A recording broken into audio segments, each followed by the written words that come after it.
नमः श्रीयतिराजाय विवेकानन्दसूरये सच्चित्सुखस्वरूपाय स्वामिने तापहारिणे.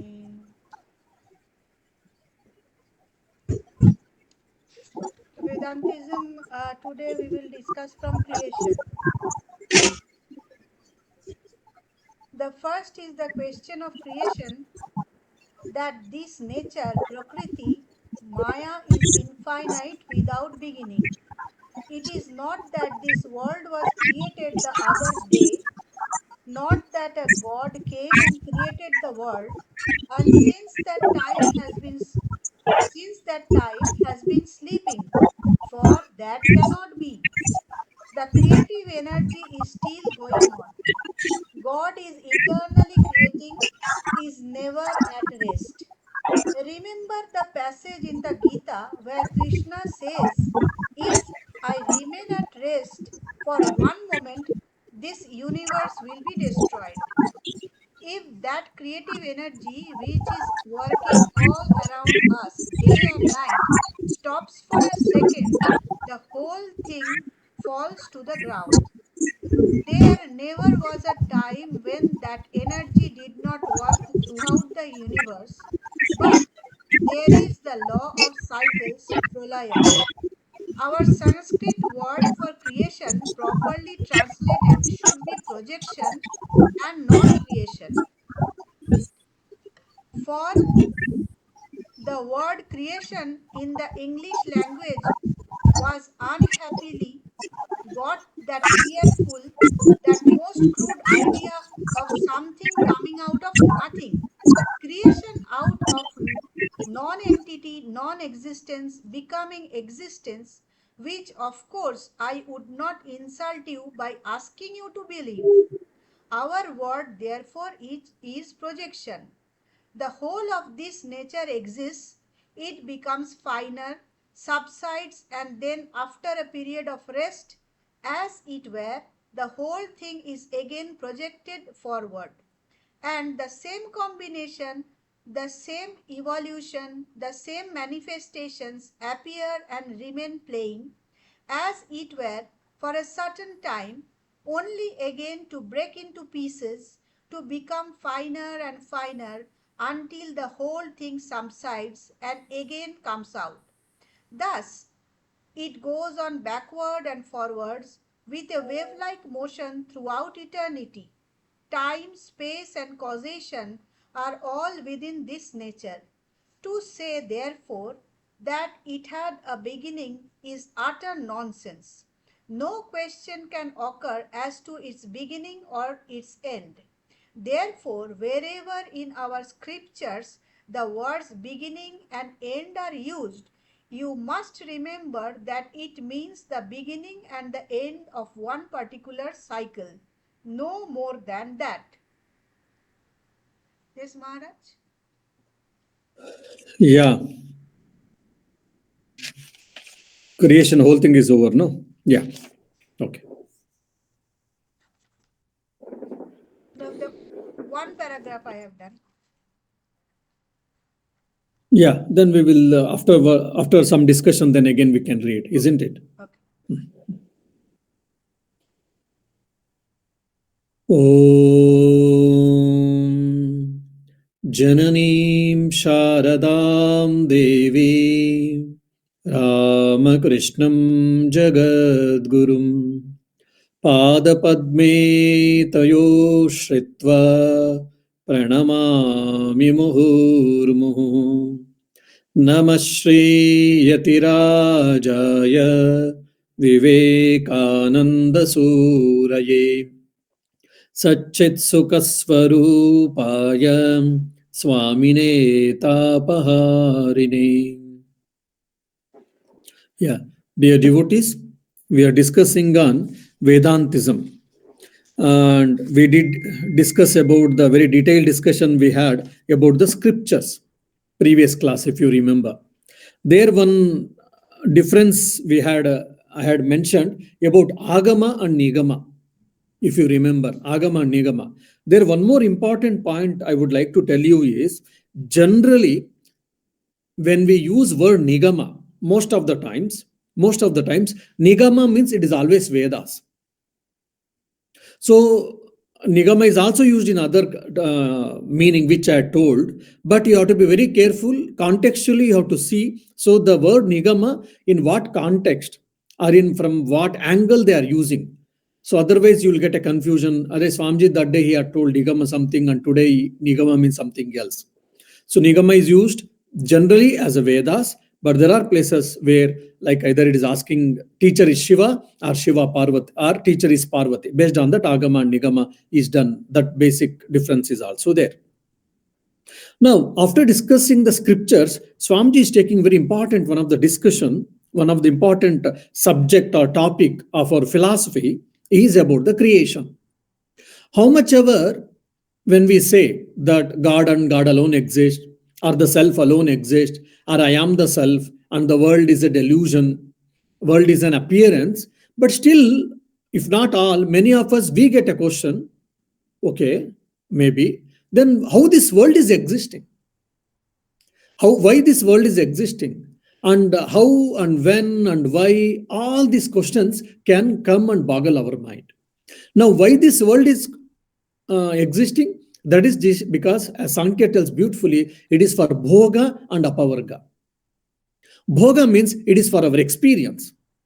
So the world is existing for the sake of individual's experience or the being's experience. Any being, animal, bird, human being, it is for our experience. And apavarga is for realization.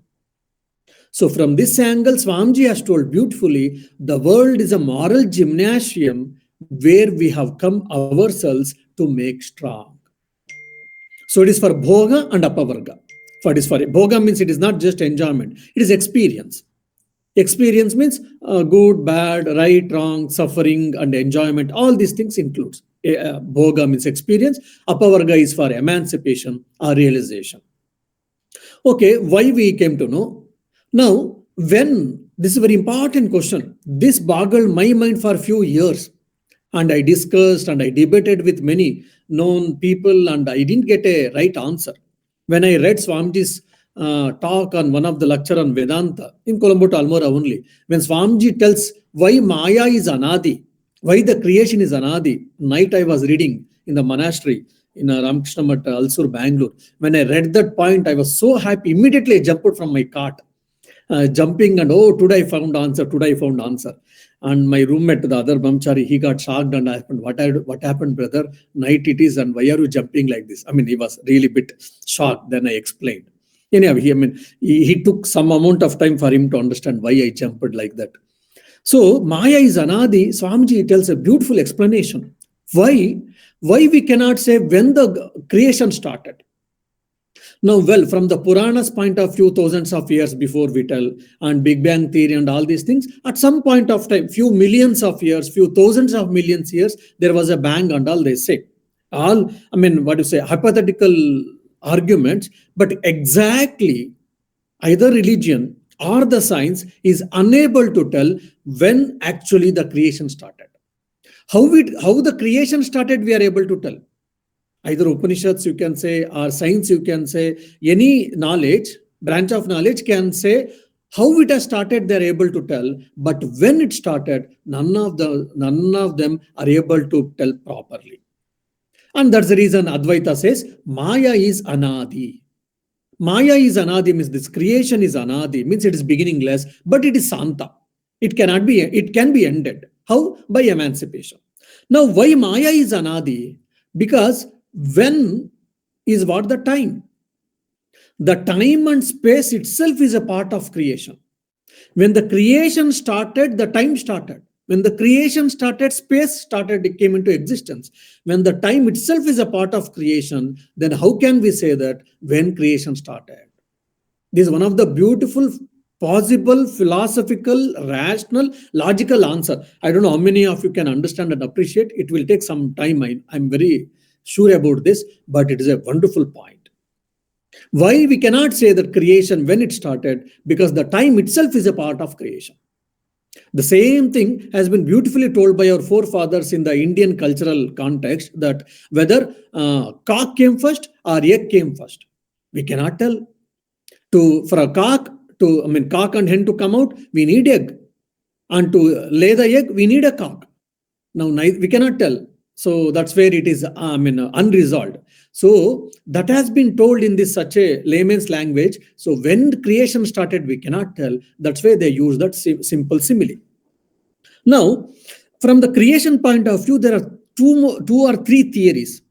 I mean, at broad canvas, I'm speaking. I'm not going to minute details. Broad canvas, if you see in Indian philosophy, one is from the Puranic language. God created this universe, say like maybe 100,000 years, or 50,000 years, or 200,000 years, or I mean, in Puranic thing, this time calculation is there very much. So at some point of time, God created this universe, and this universe started. And after some time, it comes into end. There will be pralaya, atyantika pralaya or mahapralaya. If the whole world goes back, it got destroyed, it got dissolved. This is what the Puranic interpretation. Now, other interpretation is from the Vishishtadvaita point of view is the consciousness and unconscious things like sentient and insentient things, both are part of the God. From God, jivas, individual beings have been emerged, and even all the insentient beings, you can say rocks, minerals, or soil, or sand, or fire, water, everything has been emerged from the God. As a part of the God, both are emerged. This is the second thing. And the highest, and one more thing is important is, according to the Vedas, creation is eternal. So there was no time, there was no creation. There is no time, there is no creation. There will be no time, there is no creation. So creation is eternal. Okay. And the third point, which is the highest, or the gradation, if you want me to put, the Advaita point of view is a beautiful thing, which is more rational and logical. They don't accept the theory of creation at all. They accept, or they say that it is a theory of projection. Theory of projection, not the theory of creation. What is this theory of projection? Whoever probably by this time, whoever has heard my Vedanta classes, by this time you should be able to understand and accept. The theory of projection is what? God projected this world. Now it is very important point and sensible point also. How to understand? I will give a simple example. Now, I mean, multiplex theaters and all have come. I am not gone there, so I don't know how they do that. So I am taking you to the old theater. Some 30 years before theaters, if you go, then you are sitting in the chair. When you went inside, there was lights, and you saw there's a huge white screen. It is a cloth, probably it is a particular type of cloth or whatever. It is a huge white cloth screen. And chairs are there. You went and you sat, and lights are on, fans are on, you are talking. At some point of time, lights got off. Then you come to know that, okay, now movie is about to start. Then all of us, we sit straight, and we slowly talking gets reduced. And suddenly, there will be some place in the behind that there will be a small box, like from there, suddenly some sound happens, then projection starts. A mixed color ray or color light comes, and it falls on the screen, and you start seeing either some movie, some part, or a video, or the movie name, or the character's name, all these things. Now, 2 to 3 hours, you enjoyed the movie. You saw so many things. You saw hero, heroine, villain, and so many other things you saw. And there was a fire accident. There were floods.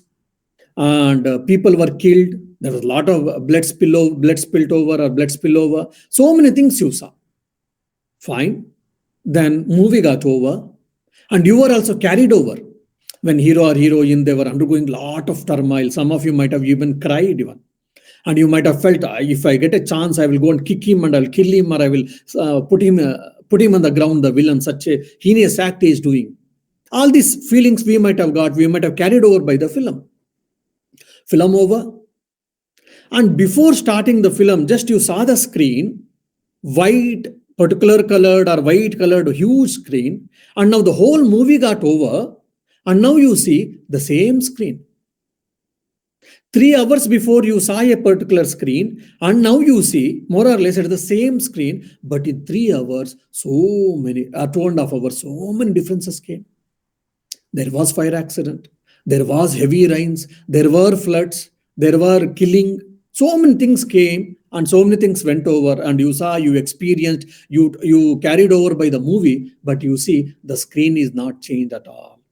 And I was witnessing the whole phenomena basically. And if you take that screen is what? That spirituality, I mean, that spirit or the self or Atman. And I as a Sakshi, I am witnessing it. I am witnessing what? The movie, which was projected by the screen or from the projector.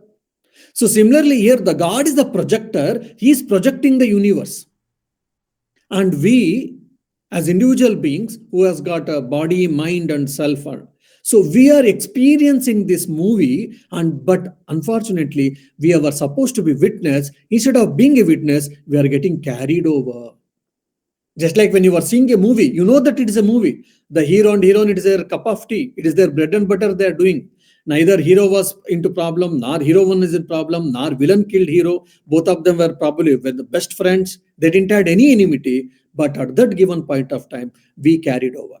If you know that that is a movie, it is an enactment, definitely, probably most of us, we cannot enjoy the life. We cannot enjoy the movie. That's what we think. So this is what exactly you can, I mean, just I'm giving an example of theory of projection. So the cosmic mind is projecting this universe and all these things, and we being the part of that cosmic mind, our minds, and we are able to see, or we are able to experience the world and its happenings in a particular way, and we are getting carried over, we are getting taken over. Just like when you are seeing the movie, you got carried over, but once movie stopped, or when you close your eyes, when you come into senses, when you come into conscious, oh, this is a movie, nothing is happening, all these are enactment, then you will not get carried over. You will start observing that. You will be the witness, and neither you will be happy, nor you will be unhappy. You will be unperturbed. That is what called kutastha. In Bhagavad Gita, they use the one word for Atman is called kutastha. Kutastha is no change at all. So it is not kutastha.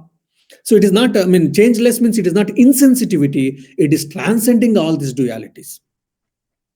So the whole world has been projected. It is not created at all.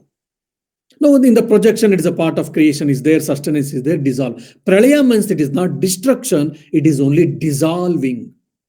What does it mean? From unmanifested state, it gets to manifested state. From manifested state, it goes again to unmanifested state. How? Simple example I can give you. That like for example, water. Water, then you put in a fridge, refrigerator in the vessel. What happens? It gets solidified and it gets ice.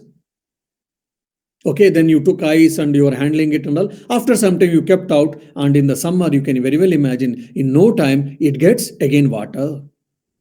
Water to water, in between it became ice. Now if you put the water into some particular shaped vessel, then you will get a different shaped ice also, isn't it? So like that, the unmanifested universe was there, or in the subtle form or whatever, in the causal form, then it got manifested, and again it went to unmanifested state. This is what we call Srushti, Sthiti, and Pralaya. Srushti is what? From unmanifested state to manifested state, and when it is manifested state, it is what? Sthiti, and from manifested state to unmanifested state, when it goes, it is called Pralaya. Pralaya means it is not destruction, it is dissolution, dissolving. And Swami Vivekananda very clearly gives that we believe in projection and not the creation. And Swamiji very clearly is denouncing the Bible's idea of the theory of nothing.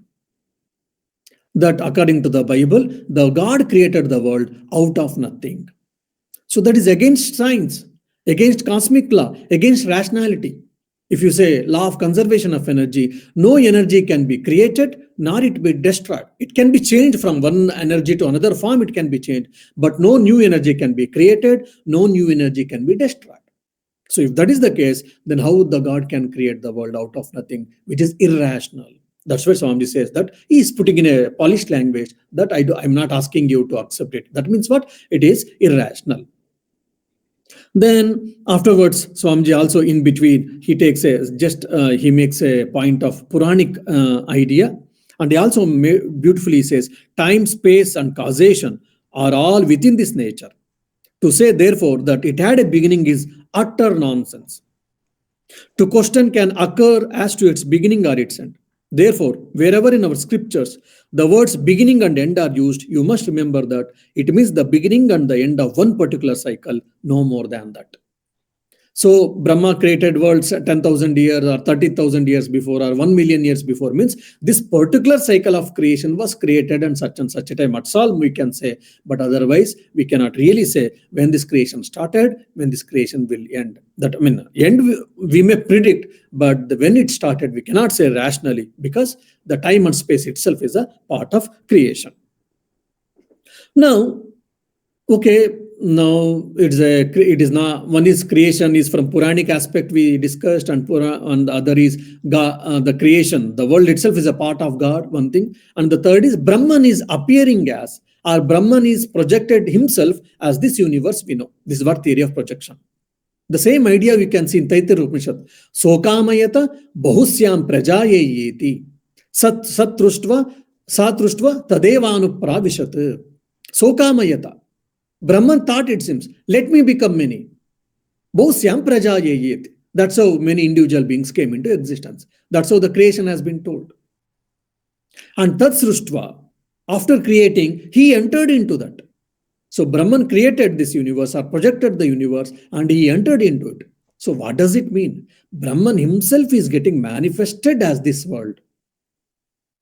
And in Swamiji, in Jnana Yoga, it beautifully tells, Brahman is seen in the goggles called time and space, then it is seen the world.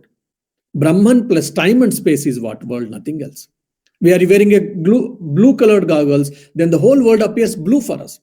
So every individual being wearing a two goggles, which is called time and space causation. So every individual is wearing the time and space causation goggles. That's why Brahman is appearing as a world for us. If you remove the goggles, the world appears as it is. So similarly, when there is no mind, then there is no world. That's why Srushti is Anadi, but it is Santa. It can end at how? Once your Sukshma Sharira has been destroyed or mind has been dissolved or destroyed, then there is no world for you, for that person. Now, the question is, who is the creator of this universe? How much ever we think, how much ever we discuss, but still we say, that's okay. Then who created this universe? So here two ideas has been given from our philosophy point of view. One is the God created this universe. This is from the dualistic concept. So the God and the world and the individual beings, all the three are different, and the God created this universe. Okay. The other is the qualified monism, from the world and the God created the universe out of its own part. The third is God himself has been projected as universe. So, but generally it is taken as Brahman. Here Brahma or Chaturmukha Brahma, or God we can say, Brahman you can say, or Chaturmukha Brahma, the God of the creation. He has created this universe. So God has created this universe. That's what Swamiji tells. Then what is the nature of this God, if you ask? The nature of the Brahman is eternal. He exists at all times. He was there, he is there, he will be there, and is eternally pure. There is no sin, there is no iota of selfishness or any impurity in him, and is eternally awake. Oh, we need sleep, we need rest. So does God also need some rest? No. But still we make talk. I mean, recently I was making a joke. Sri Ramakrishna in his whole life, he never slept so much. And today we are forcing Sri Ramakrishna to sleep every day 2 times. Afternoon 3-4 hours, and night also so much we are making Sri Ramakrishna to sleep. Sri Ramakrishna himself never slept so much during his lifetime. So God never sleeps, he is always awake. And is almighty, all-knowing, all-merciful, omnipresent, and is formless, partsless, and all. He creates this universe. So that's what we can very clearly do. And I think one more thing he told, Swamiji gives quotes a shloka, that is Bhagavad Gita shloka, 3rd chapter, 24th shloka. Utsi deyurime loka nakuryam karma chedaham sankarsya chakartasya upanyamima prajaha. That idea Swamiji has quoted in the theory of projection. If I remain at rest for one moment, this universe will be destroyed. So that energy itself is what God, and that God is creating this theory of creation, theory of projection. This is one more thing. And after this, he brings a beautiful and very interesting and very important discussion about the theory of evil. I mean, he doesn't mention the word theory of evil, but it is very important and very big topic actually. The dualistic schools of Vedanta, still now, they are not able to solve it properly. And the Western philosophies also have discussed a lot, and a lot of books also have come, a lot of rational theories have come, but still they couldn't solve. And because of this, many people have left the religion because of this theory of problem of evil, because of this problem of evil.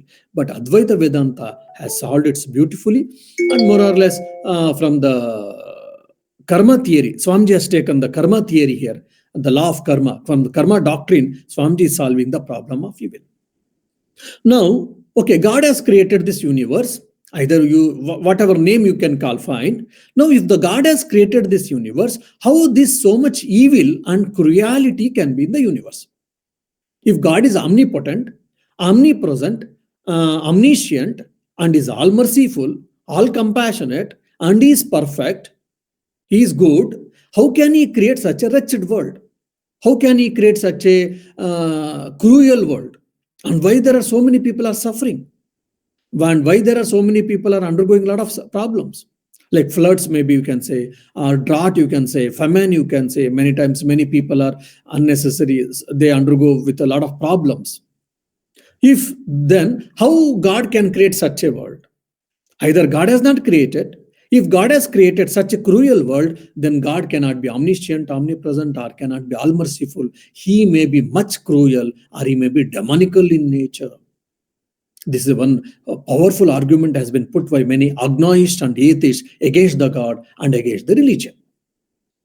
Now they say, no, no, no, God didn't create all these things. So now the Semitic religions, if you say Judaism or Islam, Christianity, all of them, they take the example or they take the shelter of the Satan. Satan is a god of evil. So there is a God of good and God of evil. God of evil is called Satan, and Satan is the reason, cause for all these problems. That's how they take the shelter. And now, in from the Vedas point of view, from the other view, God has created this universe, no doubt, but God has given the power of choice for all of us. The law of karma theory is what? Power of choice. So God has given a choice for us to do good and to do not to do good. Now it is up to us to use the power of choice and to make use of it. So when this power of choice has been given by God, unfortunately, because of weakness, because of instinctful nature, or because of the immoral nature, or whatever, the mind, basically, we select or we choose wrong things and we perform wrong things, and as a result, I will suffer, people are suffering, society is suffering, family is suffering, etc. So this is what the power of choice or law of karma. Now the question may come for all of us, if God is all powerful, then why is he not stopping us by doing all these things? Now, God is not the dictator. Just like we don't like dictatorship, isn't it? We want freedom. So similarly, God has given a freedom for us to decide what you want and what you sell. If you want his help, he is ready to help us, no doubt. But the thing is that God is not a dictator. He has created this world and he has given enough freedom for us to choose what is right and what is wrong, and he has given discrimination and etc. So it is up to us what to choose and what not to choose. Now, this is the difference between Swamiji tells in elsewhere, I think, in Karma Yoga. Beautifully, he analyzes this. Now, cow. Cow is neither good nor bad. Cow doesn't cheat. Oh, why milkman brings a milk today? If you ask the milkman why the milk is watery today, oh, because cow drank a lot of water. Whether cow drank a lot of water or less water, cow doesn't cheat you. But only milkman cheats us because of his own desire or whatever. Now, at the same time, cow doesn't cheat. Does this mean cow is very honest? Cow is very truthful? No. Cow neither cheats nor it is truthful, because that choice itself is not there in them. So they are all biologically driven, biologically set things. So animals do that. But whereas human being, he can give them milk, whatever he has been milk from the cow, as it is, he can give. He can mix the water and he can dilute and he can give. That power of choice is what given in the human being. That is our strength, and that is our root cause of all our problems. So that's how the evolution happens. Freedom is the hallmark of evolution, Swamiji tells. Now, when this evolution can happen, when you get a freedom. So why God has given a freedom for all of us? Because to evolve. So this power of choice is called law of karma. Now, good, good, bad, bad. Whatever today I am, that is the result of my previous actions, either in this life or in earlier lives. Now, whatever I am doing, that will decide or that will take care of my future life. So here, one more important point is the karma theory, karma doctrine is not the fatalistic theory. Unfortunately, we have been boiled down to the karma theory as a fatalistic theory. Karma theory or karma doctrine is science of infinite possibilities. আমি কি করব? ব্রহ্ম এরকম লিখে দিল আমার মাথার উপর। ব্রহ্মার আর কিছু কাজ নেই নাকি? না। It is a foolish idea. It is a very childish idea. Brahma writes on my forehead what to eat and what not to eat, whom to marry and whom not to marry, what type of child I should have, what type of daughter I should have. No. Brahma has got, I think, better work than all of this insensible work. Brahma doesn't write anything on my forehead or your forehead or whatever. It is our own action makes us to choose or to do this or not to do this. So karma theory is not the fatalistic theory. It's a very important point where all of us we have to think. It is the science of infinite possibilities. If I am good, that means because of my good actions I have done in this life and previous. Then if I am bad, because the result is because I have done the bad action either in this life or in my previous life. So if I am able to do, if I can choose right things, then I can be a good man. If I select bad things, I will be a bad person or I will be a wicked person or whatever. So karma theory is not the fatalistic theory. It is the power of choice which is given by God. And this is the reason, because of this, in the world you can see good and bad and right and wrong and happiness and unhappiness, compassion and cruelty, all these things. So the problem of evil has been taken care by karma theory or the power of choice. But the mercy of God is how it is eternal and unchangeable. It is we that make the differentiation. So how can this differentiation of some being born happy and some unhappy be explained? They do nothing to make out the difference, not in this life, but they did in their last birth, and the difference is explained by this action in the previous life. Okay, born baby, someone is born in a rich family, someone is born in a poor family, or just born child was put into dustbin, thrown into dustbin. What did the child do mistake? How evil has done? How can you say that if you say not in this life, because of the previous life karma has made the child after its birth, immediately it was thrown into dustbin. Now that we should not be insensitivity. Swami elsewhere tells very clearly, oh, because of his karma, because of his fate, he is suffering. If that is the case, and because of my fate, I have to help him or her. Why should I help? It is my fate. I have to do it. So again, being this karma theory, one should not be insensible. One should not be stone-hearted. That also tells Swamiji very clearly. And afterwards, Swamiji, takes about the law of karma. Law of karma is the cause for the differentiation. Law of karma is because of that we are happy or we are unhappy. And basically, I am the creator of my destiny. Now, I became a monk because of my actions in this life and previous lives. Now, at the same time, if I am happy, that is because of me. If I am unhappy, that is because of me only. But generally, what we tell, wife tells because of husband, I am happy or unhappy. Or husband tells because of my wife, I am happy or unhappy. Similarly, with children or with parents or grandchildren or with my boss or with my neighbors, XYZ, we give reasons, causes for our happiness and unhappiness.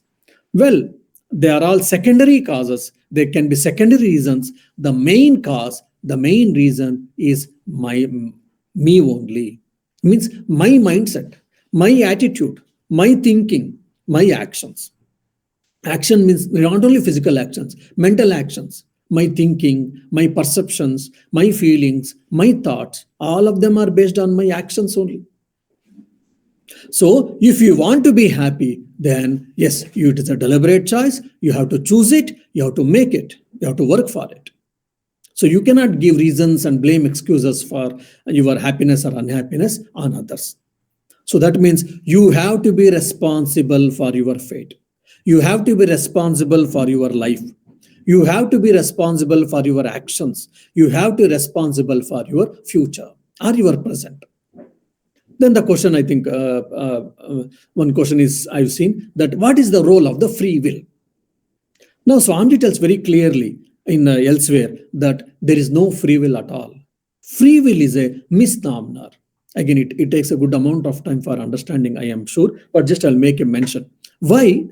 This is the best example we can take, Sri Ramakrishna's example in Gospel.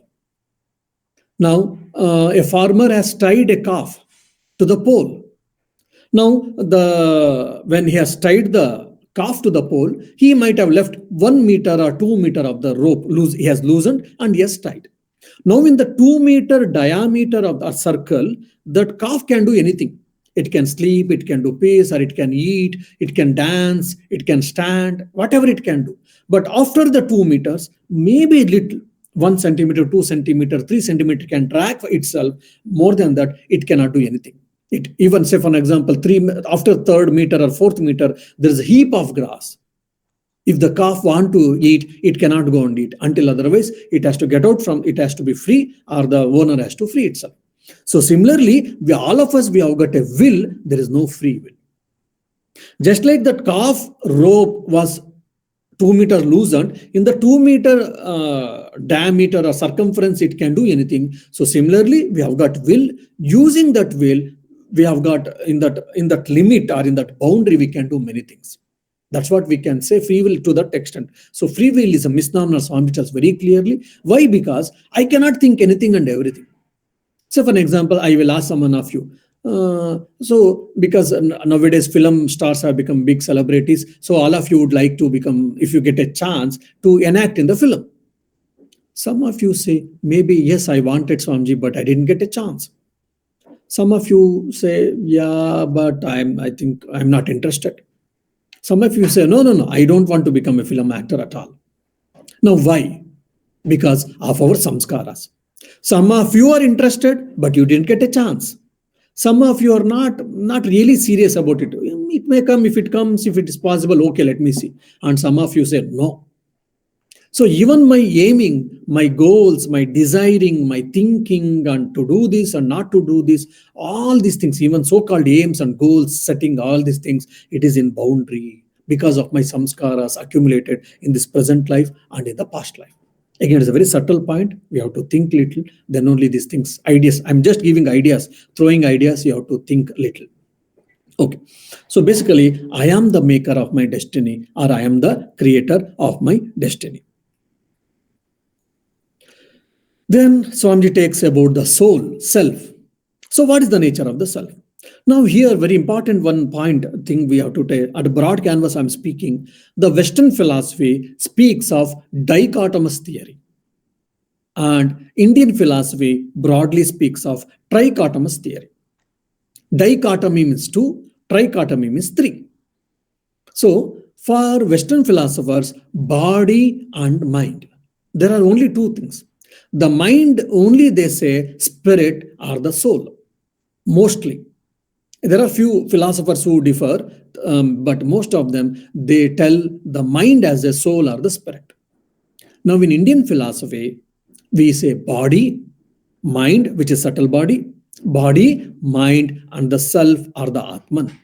Though we use the word soul, spirit, but most of the time I don't use. That's the reason I use either Atman or the self. So we have got three things. One is body, mind, and the self. Now, all the schools of philosophies, maybe except Charvaka, that is materialistic philosophy in the Indian thing, most of us, we accept the existence of the soul or the self. But what is the nature of the self? We have got different views, different perceptions, different arguments. Nyaya and Vaisheshika has got different thing. Sankhya and Yoga have got different views. Purvamimamsa has got different view. Uttamimamsa, that is Vedanta, has got different view. Jains have got different view. Our perceptions about the self is changing, but all of us, we believe in the existence of the self. That is what Swamiji is telling. Now, to understand what is the spirituality, understanding the spirit, experiencing I am the spirit is what spirituality. So what that spirit means, what self or Atman or Brahman or consciousness. So who am I? Understanding means experiencing is what the spirituality. If you ask anyone what is spirituality, understanding either who am I or experiencing who am I or experiencing the God is what spirituality. So what is the way to spirituality is what? Understanding who am I. And Swamiji makes one more important point. Until otherwise we understand the nature of the soul, we cannot understand the nature of the God. Very important point, very beautiful and very pragmatic and emphatical. Hardly I have seen such statement from many other philosophers. And of course, Advaita has told but in such a straightforward, I have not seen. Until otherwise you understand yourself, who are you, you cannot understand who is God or what is God. So the more and more you get a clarity about yourself, about your internal nature, and so much you will get the clarity about the nature of God also. That is what Swamiji is telling. Through soul, therefore, the analysis of the human soul alone can we understand God. So what is the nature of the soul? If you ask, it is subject and it is not the object, and it is omniscient and omnipresent and omnipotent. Satchitananda, existence, consciousness, bliss absolute. And if there are different type of beings, different type of animals, birds, insects, beings and all, so what is the difference? If you ask, he makes one more important point is the difference is in degree, not in kind. The manifestation of the divinity is only that there is a difference in manifestation between animals and human beings. The difference is only in degree, not in the kind. So what is the difference between elephant and human being? If you ask, internally, intrinsically, the manifestation of the divinity, the degree of the manifestation of the divinity is what difference. Otherwise, there is no difference in the kind. This is also very important point philosophically. We can think a lot, we can discuss a lot, we can understand a lot. By that, a lot of understanding about self and divinity, manifestation, all these things, we will understand.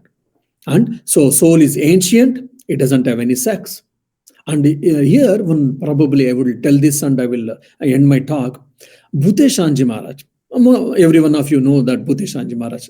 So many people are devotees and sadhus had experience. Some of the sadhus, senior sadhus had expressed their experience with me.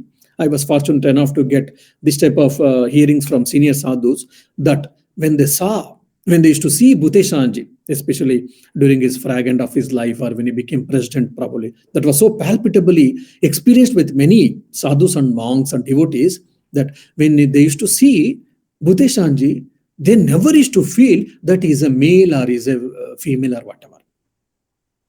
Generally, when we see any person, we all know that is a male and female. Accordingly, our behavior happens, isn't it? For example, a lady, how she talks openly and with a lady, she cannot talk similarly in the man, isn't it?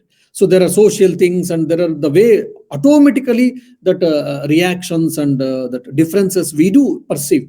How much ever, even a monk, how much ever maybe, but still we don't talk anything and everything, and the way we behave with them, everything will be checked and gauged, and accordingly we'll do it. But when the sadhus or the devotees, when they used to see Maharaj, that is Bhuteshanji Maharaj, they never used to feel that is a male, and accordingly we have to behave and all. So because probably that manifestation of the divinity was to the larger extent, he had crossed that body mind senses, and that was reflected, and that's how people used to perceive that. So how spirituality, the manifestation of the divinity, how it can affect oneself and others. All these things, when we live with a pure person, when we live with a spiritual person, we can feel it, we all hear. Now, this is one of the testimony here, one of the great thing. Yes. Now, in front of Buddha, in front of Dattatreya, in front of so many saint stories we hear, all the animals, they lose their cruelty. So the power of spirit, the power of self, Atma Gnana, self-knowledge, we can understand here. Yeah. So regarding now God, whether personal or impersonal, and especially the ethics, the concept of self and God, he brings the base for the ethics again, which is one more important contribution of Swamiji. Just I will try to mention in the next class. Yeah. Om Shanti Shanti Shanti Harihi Om Tat Sat Shri Rama Krishna Arpanamastu.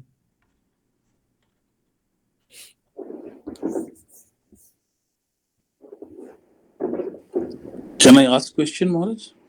Yeah. Maharaj, you say the level of manifestation in different souls, it's different. Fine, that's understood. But again, I also understood that it depends on the sanskar or the dot on the screen between the light and our Sukshma studies. Okay, that is also understood. But somewhere there is a start, and that is cannot be explained. Is my understanding correct? You are right. Where is the start? We do not know, but there is a start, and we have gathered our dust on the way, and we are suffering or enjoying due to this. Can I understand in this way? Yes, you are right. Yes. Now So, all our attempts should be end the suffering. yes. So now, having understood this in Advaita way, can we mix up with the Bhakti way when Thakur says, this is the will of the God? Ma says, japa you have to do, but she puts a condition. It is the will of the God. It is tar ichha. So it is his will that he will grant you freedom or he will not grant you freedom. So that means it Yes. is ultimately it is again controlled. So can we there is somewhere we have to meet between Advaita and Bhakti, right? So I really I'm getting confused. So I really require your some explanation to understand this. Yeah. Yeah. So see, this is a very important point I can understand. Now, Rame Richa. If you remember the gospel story, Rame Richa. So are you in a position to understand and accept Rame Richa at all times? When some favorable circumstances. Now, for example, you are working in a company and your company is felicitating you. Now, whatever you were supposed to speak on stage, based on that stage manners, you might have spoken fine. But in the heart of heart, today, whatever I got, today, whatever I am, everything by the will of God, everything by the grace of Sri Ramakrishna, we may say in the mouth externally. But do you feel at some point of time, in a corner of your mind said, yes, I did this, I did that, so much No, I got. Maharaj, I do feel. I can give you example also. Maybe in front of this audience, I have not never shared. But the thing is, on 3rd of April this year, my son, who is an Indian Air Force fighter pilot, his helicopter got crashed. And the way the crash has happened, nobody survives. But when I heard the news, I did not know the status at that moment, but I heard the news, but I was unperturbed and I just asked my mother. My mother means my ma. Is this your will?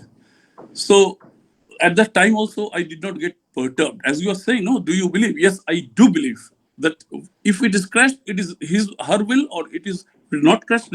But the thing is, the fortune is that he is survived. It is like a miracle that he survived. It is really a miracle. I cannot explain in words. It's a really miracle. Nobody survived in such a condition, but he has survived and he is recovering. He is coming to Noida now from Pathankot. He's posted in Pathankot, so now he's coming to Noida. He's traveling. So that's what I'm saying. So, Maharaj, there is belief is definitely there. You cannot say belief is Okay. not there. But the thing is, the confusion is coming. Like when you think seriously, when I think seriously, because I remember I asked you about this free will question about 8 months back also. No, on the phone, not in a meeting, on a personal phone. So, but the thing is, this free will and this bhakti part is really get confusing the brain. So this is where I require your help. This is what I'm Yes, trying to that's say. what I said. Okay, so probably I think I have given him one lecture. I think I don't know about the Purusha Prayatna, that is self-effort, and the Bhagavad Krupa, that is grace, divine grace. It is available on our Air Vedanta Society YouTube. So self-effort versus divine grace. Self-effort versus divine grace. There is a talk. Probably if you listen, then I have discussed all these things there.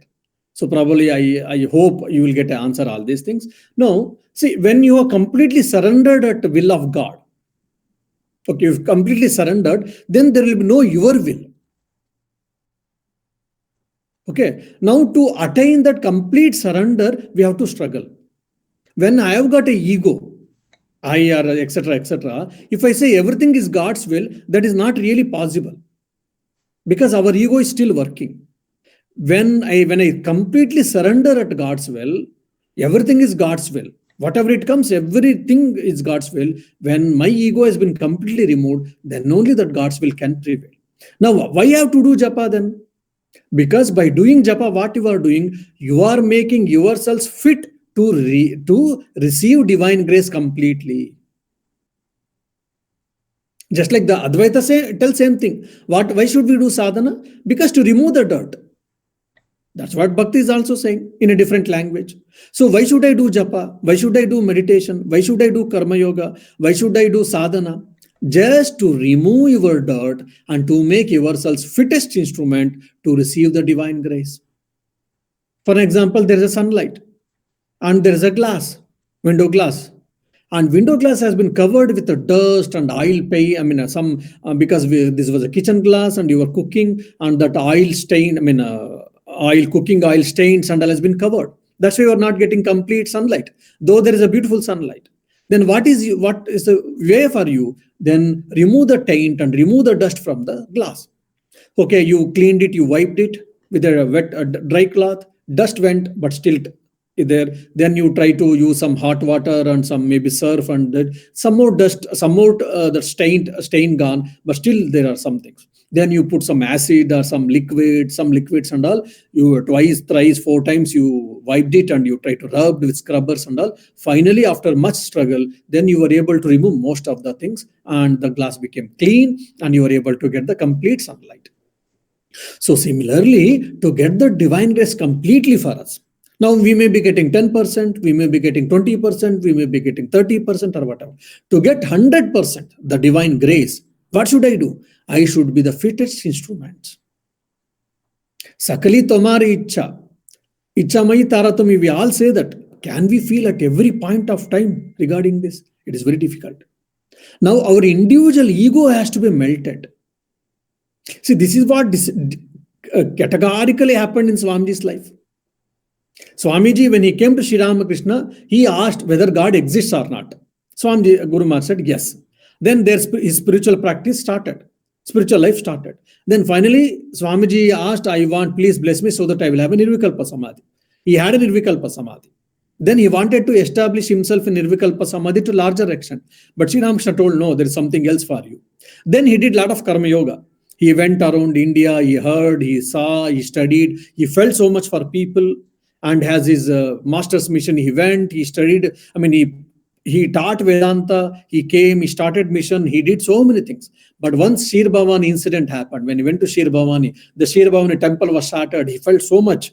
And if I was there, probably I would have caught Mughals and I would have crushed them, I would have killed them and all. Mother asked only one thing, my dear, am I protecting you? Are you protecting me? Simple incident that was a tight slap on Swamiji's face and all his ego, whatever it was a Vidya Aham for them, no doubt. Not like us, unripened ego. It was a Vidya Aham, ripened ego, no doubt, but still it was there. But that got melted. Just one sentence of Mother in Shirabhavani temple, that one incident was enough for Swamiji to dissolve that ego. Then he became a child, Balavat. If anything asks you, see, last 2 years of Swamiji's life, if you read deeply, you will understand Swamiji's life. What do I know? I am mother's child. I want to be the same old boy where I was sitting in the feet of my master and I used to hear a few things about religion and spirituality. I want to go back to that. If and anyone, even monks and anyone asks about the other things and about the monastery and Belur Math administration, many things used to, many times used to tell, what do I know? Mother knows everything. You see that complete dissolvement. So once that is happened, to attain that stage, we have to struggle. Now at this moment, if you take, oh, everything is Takuricha, then what happens? We take laziness. We get into laziness. I'm not taking you or particular example. This is where the problem can come. So that's where the Purusha Prayatna and Bhagavad Kripa both should go hand in hand at this given point of time. When slowly you will mature yourself, when slowly you will understand, when your ego subsides, automatically you will surrender at the feet of Ramakrishna or Mother. You don't think whether they gave moksha or they gave that or they give this, just you will accept. Amra Mayer level. It has to become natural. So to that we are all struggling. We are doing sadhana. So unripened ego has to be converted into ripened ego. All our sadhana is what? That's all. That's what you can say. Impurity or chitta shuddhi. We use different words and different terminologies. Yeah. Thank you, Maharaj.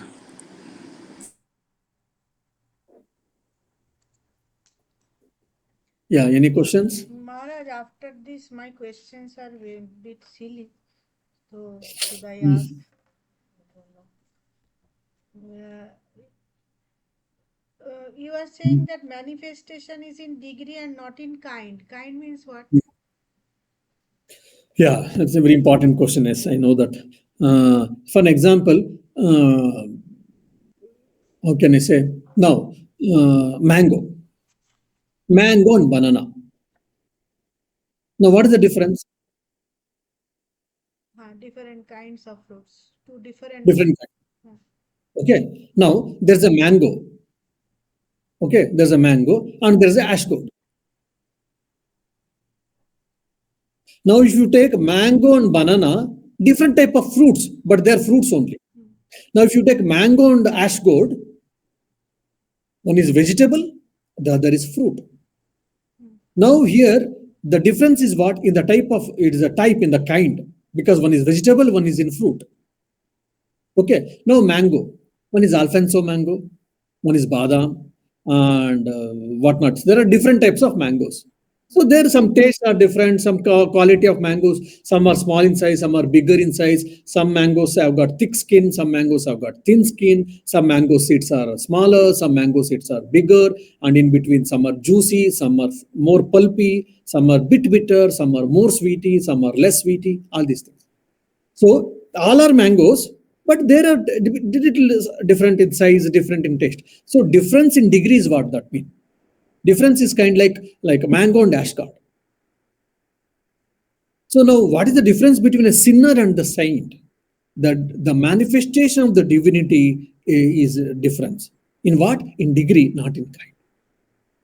But when we are considering, say, this different species, means Mm. animals, like you said, that fruits and say vegetables, and then animals, and then so they are in a difference in kind. Yeah, So of then, course. Yes. So you have to what is it, restrict the example to that boundary itself. If you stretch the example, then you will get confused. Only to make you understand what is the difference in degree and in kind. Only I gave example. Now whether yeah. no, So so how can we say that this all this manifestation is in degree only and not in kind? Means in changing the degree, how this different species are coming? That is what I am.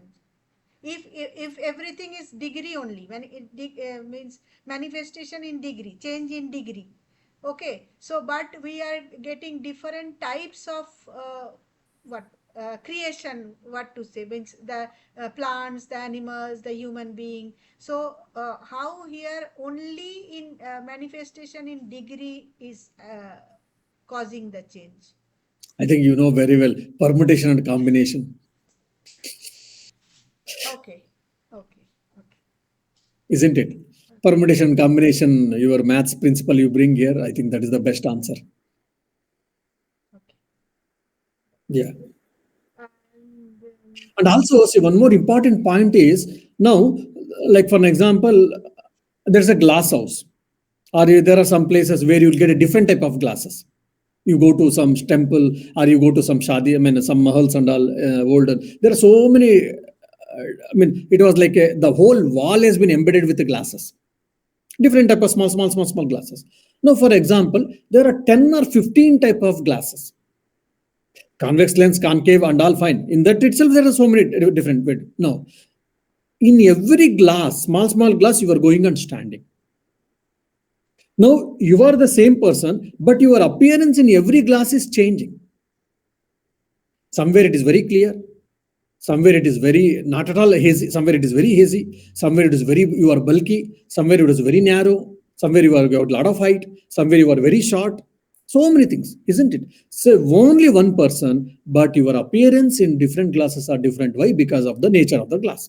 So similarly, every GV or every being, I mean, different species I'm speaking, different species have got a body and mind. Because of that reflecting medium, body and mind, that's where the difference of manifestation, there's a difference in manifestation of the divinity. Yeah. But what we think, oh, there are change, there's a difference. That's from that point of view, Swamiji is saying that the difference, whatever you are saying, appearance, the difference appearance, whatever is there, yes, there is an appearance, no doubt, but the difference is only in degree, not in the kind. Because if there's only one divinity, how can there be kind? You can tell me. Just even logically, you speak. If there's only one divinity, only one self for us, Atman or Brahman, whatever you say, there's only one actually. If there's only one, then how can be even the manifestation be kind? It has to be only in degree, isn't it? Yeah. So, Did you get my point? yes. There's only one divinity actually. Hmm. Hmm. So, here, when we are considering that screen, cinema screen, that example, so Hmm. cosmic mind is projecting, that I Hmm. understood. So that is the Hmm. ray or whatever. That is the source, cosmic mind. Okay, Hmm. but that what you are saying, that reflector, these all these body and minds or different minds, jivatma, if that is the screen, right? Hmm. Yeah. These different jivatmas are the screen where the creation is projected. No, actually, in that example, that screen is what? The self. Screen is the self. Self. And the people who are sitting, they are different minds. They are witnessing it. Because screen is unchanged, you see. The screen is the Shakshi, you tell, the witness. I mean, yes, again, you have to take the examples again, contextually, you have to be very careful. So, generally in the Vedanta, this screen example is given, it is, see, how it is changed, unchanged. So, screen is what? The self. Why? Because there's no change. Because so many, what you say, there was a fire accident, there was a water floods, famine, and all, but screen was unchanged, isn't it? But change was in the viewer who was observing the movie or who was viewing the movie. There was a change in his mind, but not on the screen. So, screen itself, and we are experiencing it. I mean, the what do you say? The person who goes to watch the movie, it is what mind. That's why he's been carried over by the movie.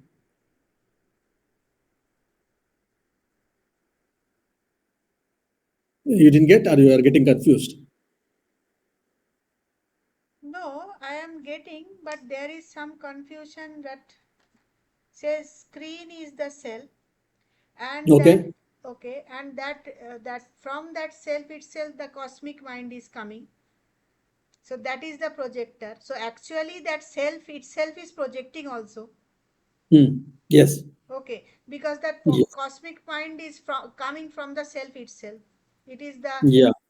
this. So this self, the screen is there, and the cosmic mind is there, which is actually the same as this, but Okay. in the, so this cosmic mind is projecting the thing. Hmm. Okay, and uh, we are not the viewers, we are the characters of the cinema itself. We are projected. Yes. So as if one character is witnessing that other characters of the Yes. can we consider like that? Yes, that is true. See, here the crux is, yes, all of us now we are viewing. Now you can watch a movie as a movie. It's a movie, just you went and you sat and you watched the movie and you came back. Hmm. Okay. Now while watching movie, you might have cried. Hmm.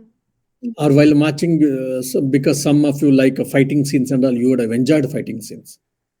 Some of your emotional in nature, so you were carried over by the way the hero or heroine or whomever, so they underwent all the problems. Someone felt nicely okay, but the cinema effects was not right, graphical effects were not right, or the lightings were not right in the shooting film. So he's not bothered about either villains, heinous acts, or the good people's are like a hero, heroine, or their parents suffering and all. He only bothered about the technical effects in the film theater, in the film or whatever. Now you see, someone is happy, someone is unhappy, someone is morose, someone is bothered about the. Now film as film is there, but our views, our reaction to film is changing, isn't it? This is what we call mithya. This is what we call adhyasa. Hmm. The world has been projected by the universe, or the universe has been projected by the God. Fine. Hmm. There is something there, no doubt. But we are seeing something that as something else actually. That's what we call mithya, adhyasa, superimposition. Yes, no, my question is we are also part of the creation. So whoever is, Yes. whatever I am witnessing, whether I am involved in the movie acts or I am unparted, still I am also part of the movie. Yes. So I as a part of movie. Who is that I? this body mind complex where the Yes. reflection is coming. Yes, you are right. Body and mind is the part of the movie, no doubt. Yes. So Part of the movie, fine, but you not get involved. The problem is that's for that. Yes, all of us we are part of the movie. We are all are part of the movie, but we not to get involved. But the concept is a little different, Maharaj, because the soul or the whatever universal consciousness which I am. So that is different from this all this annamaya kosha, pranamaya kosha, annamaya kosha, and all this, and the sukshma sharir. So it Yes. is it is the sukshma sharir which is actually the part of what she is asking. But this the consciousness which I am is just witnessing. That's everything. That's all. See, when we ask questions, from which angle, from which state you are asking, we should be very clear. You say, Swamiji, you say that we are Brahman. We are already free. And then why should we do sadhana? If you ask, what can be said? Yes, from the Advaita point of view, from the ultimate point of view, yes, we are all Brahman. We were Brahman, we are Brahman, we will be Brahman. Or I am Brahman, I was, I am, I will be. Then why should I do sadhana? If you ask, Advaita says, already I am that, then why should I do sadhana? So, No, Maharaj. This hold on, is hold with on, hold on, respect to her hold on. question. Yeah. Hold on. So, when you are asking any questions, you have to be very specific. You can't generalize it. What happens with most of us, we generalize and we compare. We keep on comparing and we get it confused actually. So, whenever we give examples, you have to understand that example in that particular structure only. If you pull out from to the other thing, then immediately you will get confused. We do a lot of generalization and we do a lot of comparison. That's where we get confusions. We have to understand that example for that particular structure, in that structure or to that idea only, then you will be able to understand, because that's a limitation.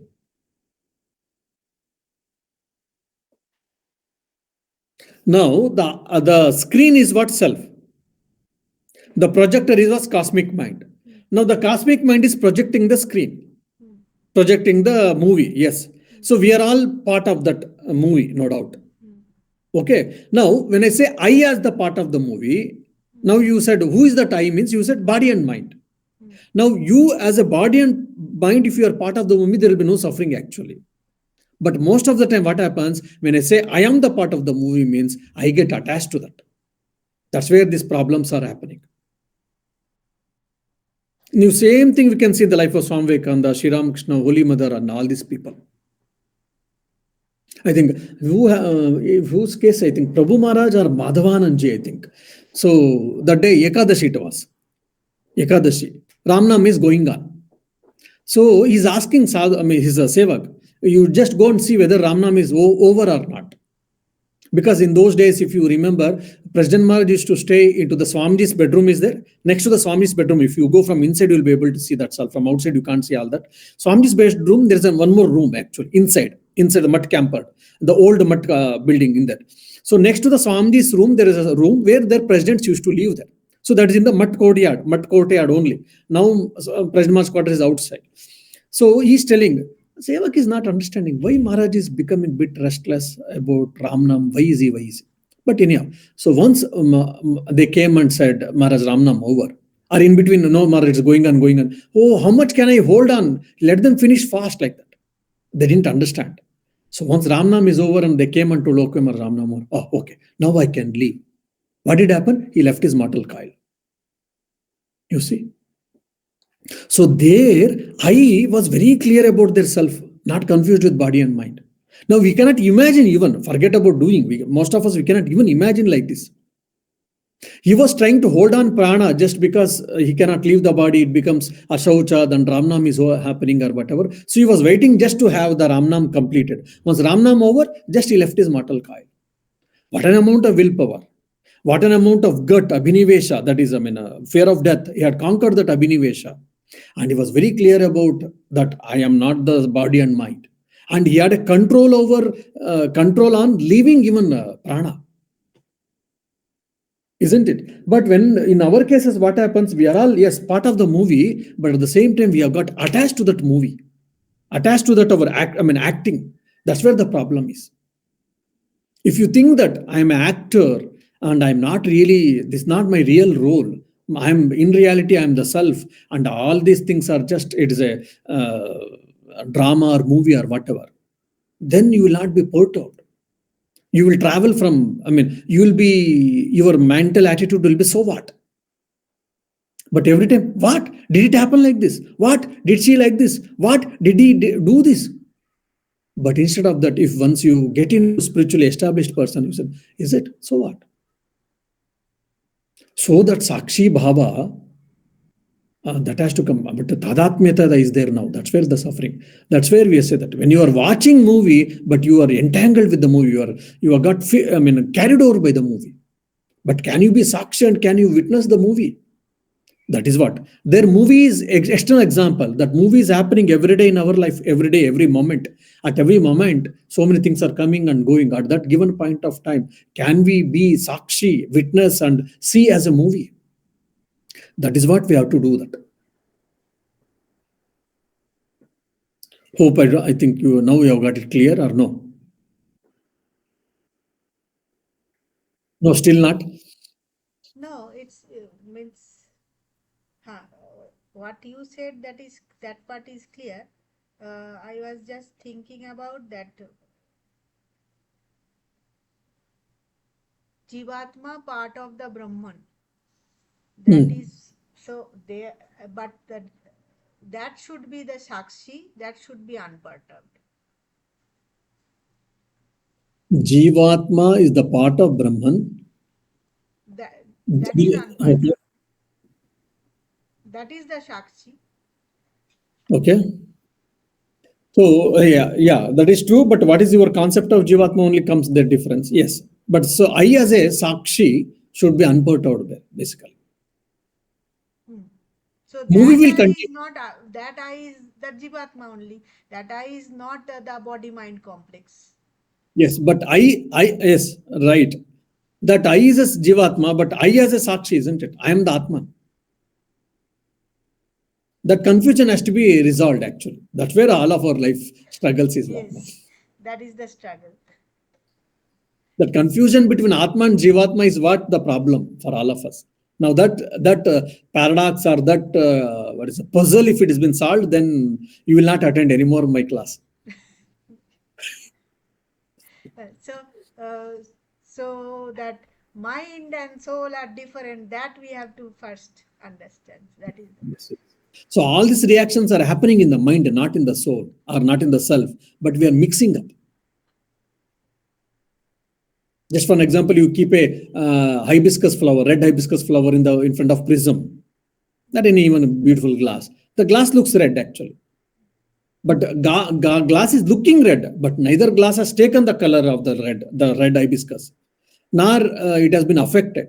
But we think that glass is looking so beautiful red, you see, but it is not so. That's where the power problem is. So just like glass never became red, glass has been no change in the structural change in the glass, but still we think that glass has become red, and that's what, because of that one wrong thinking, all of our we are paying heavy price. One small mistake, one single mistake, erroneous thinking has given a heavy price for all our life. So that root level thinking has to be corrected. Yeah. So actually, I have just one more thing, that if everything is karma and if everything is our own doing, then what is Hmm. the need of God? Yeah, this is the important part. Now, yes. So now everything is your karma, no doubt. Fine. But there's a karma pala dhata also, isn't it? Now, if the whole world is going on based on the karma theory, then why do we need God? But the person who created this, the person who is regulating this. If there's a factory, fine. There's a factory, 8 o'clock, gate opens, and so people will come, they work, and the production is happened, and all fine. But someone has started the factory, isn't it? So that's what God. That's the one thing. And second thing, I struggled. Few things, yes, I was able to control myself, etc., etc. But at some point of time, I will understand. I have my limitations. I means here again Jivatma. With a body mind, I'm saying. So I have my limitations. How much I try, I'm not able to control my anger. I'm not able to control my wrong thoughts. I'm not able to control restlessness of the mind. I'm not able to really get over from these things. I struggled a lot. I struggled, I suffered, and I made a lot of attempts. So when I understand my limitations of my mind and intellect and our Purusha Prayatna, then real Sharanagati comes. When that Sharanagati comes, what happens? This individual ego goes back, and we open our heart completely so that the God enters. Then God helps comes into rescue. God helps will come into our problem. For an example, now small child, baby is there in the house. The baby was trying so much to, to climb the small cot. We were like parents are sitting and we are seeing and enjoying actually. And baby is also very thing. No, it wants to try. No, no, no, no, I will try myself. Said and mother and father also says, okay, you try. It is all fun also. It is a game like. So we are all seeing. It tried, half a little bit or quarter or half or that, but still it was not able to. Finally, it said, no, mama, I cannot do. Please help me. Then, just in a fraction of a second, or just in one thing, you put the baby on the cot. So, because now the baby had struggled a lot and it understood the limitation of its prayatna or the effort. So, after all struggle, what do we understand? We will understand the limitation of our body and mind. Then, that when we understand the limitation, then you will real Sharanagati surrender comes. All these things has been discussed that in that self-effort and God's grace. All my struggle is what? To understand my limitations of body and mind and to crush my unripened ego. Once that is done, then God's grace comes. Otherwise, now also God is ready to help us. But we are not ready to accept His help. Why? Because of our own ego. But Maharaj, I told this in the beginning itself, and we are ultimately we are concluding the same. This is Okay. what I told, that bhakti and this thing has to be mixed. So Yeah. we are coming back to the same point. Yes. Yeah. Thank you. So that means God is actually giving fruit. So here it is said that God is not going to give any fruit or everything. So ultimately God will be giving, but then no iota of ego should be there. Then only He will intervene. That is the thing. Yes, all these things I have discussed in that lecture. But Self-effort versus where is happiness. this video available, Maharaj? It's in your In Ayurvedanta Vedanta, Society YouTube. Ayurvedanta YouTube Society channel is YouTube. there? Okay. Okay, Three Maharaj. levels or three stages I have discussed all these things. Yeah. So if anybody else is if having any question. So Maharaj, our sufferings will continue till we attain Sharanagati. Yeah. It may continue afterwards also, but you will not be bothered. Oh, yeah. So either life has to end or you have to realize. That's all. There's the only two possibilities. Life ending, I mean, this particular life ending is a temporary relief. And once you release, then that's a permanent relief, permanent solution. But That if is the life ends, then the next life I have to continue here from here only. So That's what I said. That's a temporary relief. The end of this life is a temporary relief for your suffering. At least for some more, again, you will take birth, and after some time, then your child, and also there is no problem for you suffering and all. So till growing to a certain age, still you will be happy, isn't it?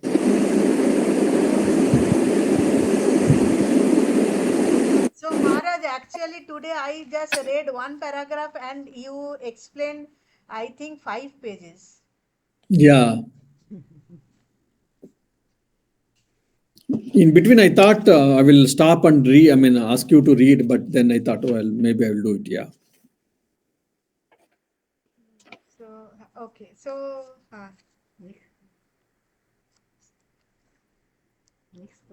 so next class, when will be the next class, Maharaj? Because There are two ideas of God in our scriptures. From there, we can start reading next class. where? There are two ideas of God in scriptures. The one, the personal, the other, the impersonal.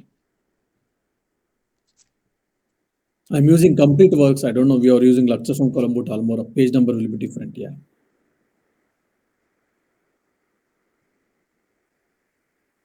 The two ideas.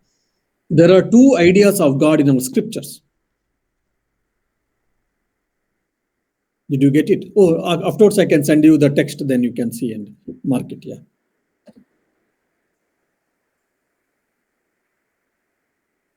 Okay, I will just check it. Yeah, it's page number 31, Chandrani. And there are Okay, two okay. ideas. Yes, yes, yes. But Maharaj, one thing at the last I'll again ask something that see, we are talking about the improving our mental status or mind condition improvement. But mind is also very important because even to survive in this practical world or dream world, whatever you call it, you require the mind to understand and then survive. Who Otherwise, said you will no? be ruined. Who said no? We didn't say no. We didn't say no. Mind is very important. Mind is very important. Yes, no doubt. I didn't say no. Neither I said no, nor I denied it. I only said I am not the mind. Yeah, that we are Yeah, by trying. saying I am not the mind, I am not denying the mind. I am not denying the importance of the mind. I only said I am not the mind. That's all. Through intellect, we are able to understand, but again, the realization or whatever. Yeah, So, yeah, yeah. Maharaj, when are we meeting next? Yeah, fifth is not possible. I have got some program. Yeah, 12th we can plan. Okay. But I think 12, some of them might have some. Then okay, we'll go for 19th. Yeah. Soma, Sompa, 12 is okay, or we will go for 19th? 12th is okay for me. 12th is okay. Soma, hmm 12th is 12 Jamai Shoshti. না ঠিক আছে Then আমার 12th. কোনো অসুবিধা 12th নেই is okay. Okay, Maharaj. Yeah, so same timings, isn't it? Yes, yes. So thank you, Maharaj. Thank Yeah. you. Pranam Maharaj. Pranam, Pranam Maharaj. Maharaj.